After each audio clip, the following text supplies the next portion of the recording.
الله أكبر الله أكبر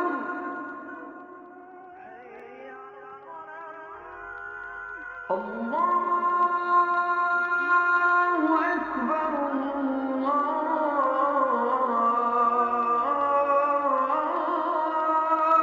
أكبر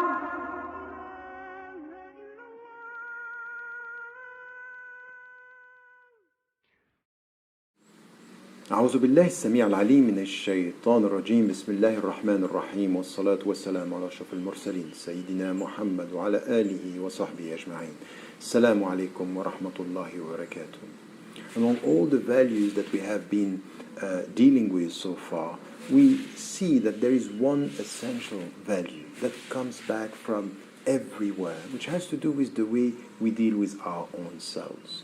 It has to do with mastering ourselves, because there is no spiritual education, no way being with God without understanding the very essence of mastering yourself. Know how to deal with your own desires, with your own temptations, and it has to do with al-muraqabah, it has to do with this self-evaluation, assessment of who you are, and monitoring yourself. So mastering yourself, this is exactly what the Prophet, peace be upon him, said to the companions once when they were with him and said, who is the one who is strong among you? What is strength among you?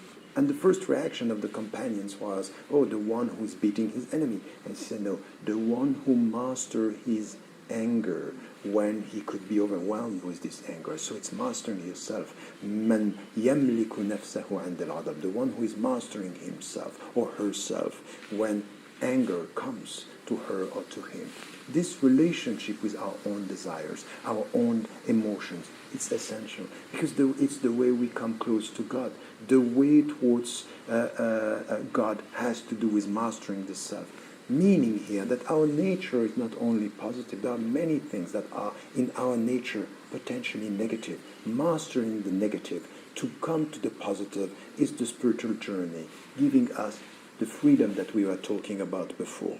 So freedom comes out of mastering the self, mastering ourselves, freeing ourselves from the ego.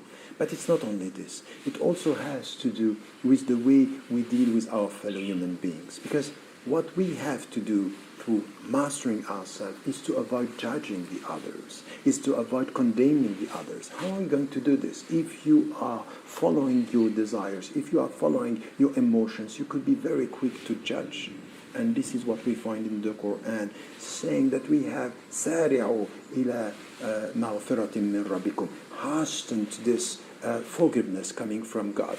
And at the end of the verse, further down in the verse, what we have coming with this الْكَاظِمِينَ الْغَيْظَ وَالْعَافِينَ عَنِ النَّاسِ. Who are these people who are coming to this God's forgiveness? The people who are mastering their anger, mastering themselves, and forgiven human beings. Because there is a secret here. The way you deal with yourself has to do with the way you are going to deal with others. If you master yourself, you can provide people with your own forgiveness. And forgiveness, it's a duty. Forgiveness is an education. Forgiveness is a gift that you have to give. And the best human being is the one who is experiencing this forgiveness towards his fellow Muslims and other people. So no way for us to forgive people if we are not mastering ourselves. And during the months of Ramadan, this is the months of mastering your temptations when it comes to drinking, eating, and whatever. This is the months where you are experiencing this mastering the self. And this is where we should spread around our forgiveness, protect the people around us from our own judgments. That's essential.